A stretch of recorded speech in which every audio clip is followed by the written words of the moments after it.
Here is the Avast Security News Roundup for the week ending November 4th, 2022.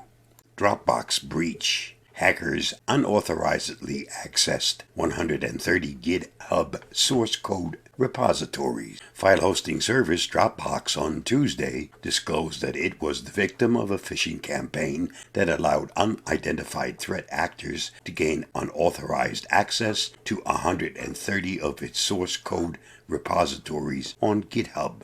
These repositories include our own copies of third-party libraries slightly modified for use by Dropbox, internal prototypes, and some tools and configuration files used by the security team, the company revealed in an advisory. The breach resulted in the access of some API keys used by Dropbox developers, as well as a few thousand names and email addresses belonging to Dropbox employees, current and past customers, sales leads, and vendors. It, however, stressed that the repository did not contain source code related to its core apps or infrastructure. Read more at the Hacker News.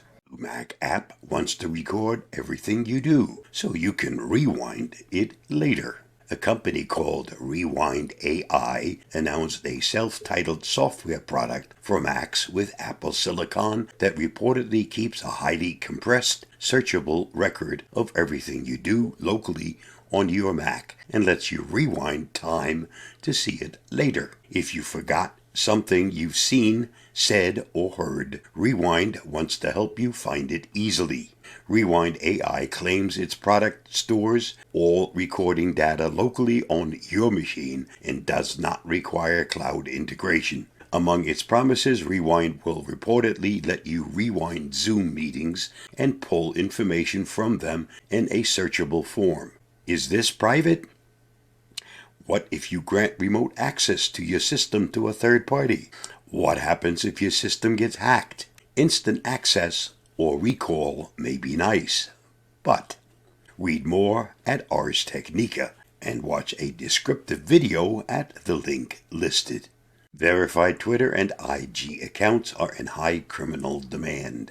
Scammers are stealing verified Twitter and Instagram accounts in order to resell them on the black market to other scammers who will use them to promote NFT frauds. According to an investigative reporting by The Verge, sales of these stolen accounts are often transacted on Telegram at a rough cost of $200 per verified account. The primary tactics being used to hijack these accounts are credential stuffing and phishing.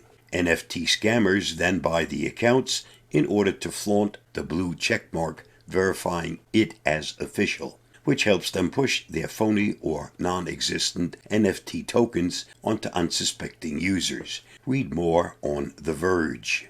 Vice Society ransomware gang survives on mediocrity. The education and health care sector have been the primary targets for ransomware gang Vice Society over the past 2 years, and researchers believe the gang endures due to the mediocre nature of its attacks. You have the top-tier group developing their own 0 days and acting all polished and professional, commented a security researcher at Tenable. But meanwhile, Vice Society is just chugging along, not really innovating, stealing tools from other folks, but they have just enough stability to launch attacks, get paid, keep moving. So far, the biggest target Vice Society has hit has been the Los Angeles Unified School District, and some experts wonder if the group understood how big the district was before targeting it. See Ars Technica for more. CISA adds Cisco and gigabit flaws to catalog. The U.S. Cybersecurity and Infrastructure Security Agency has added 2 Cisco product flaws and 4 gigabit product flaws to its known exploit vulnerability catalog. The Cisco vulnerability both impact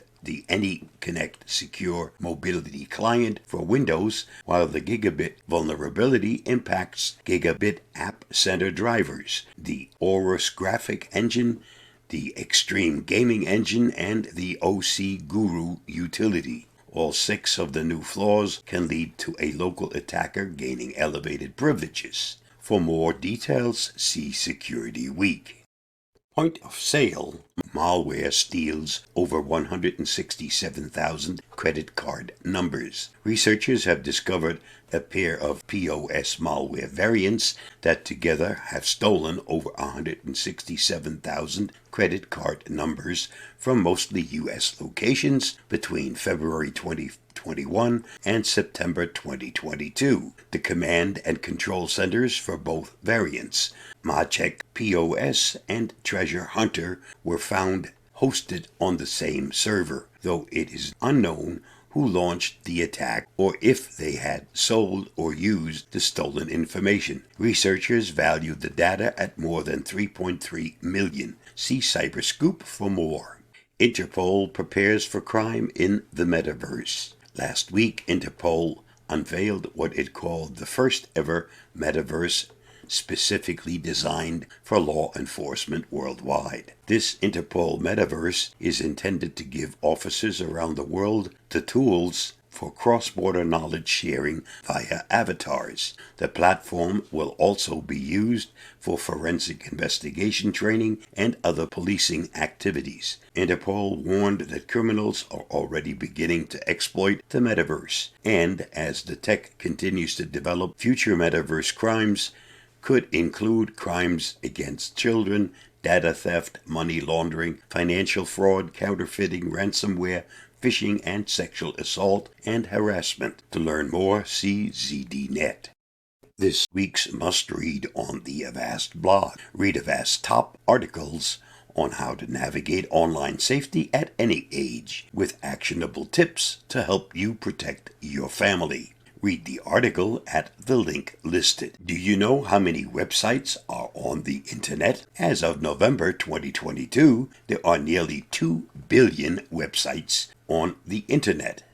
The live counter on Internet Live Stats is at 1,996,172,229 as of 11/3/2022 and is constantly increasing. That's a lot of internet websites.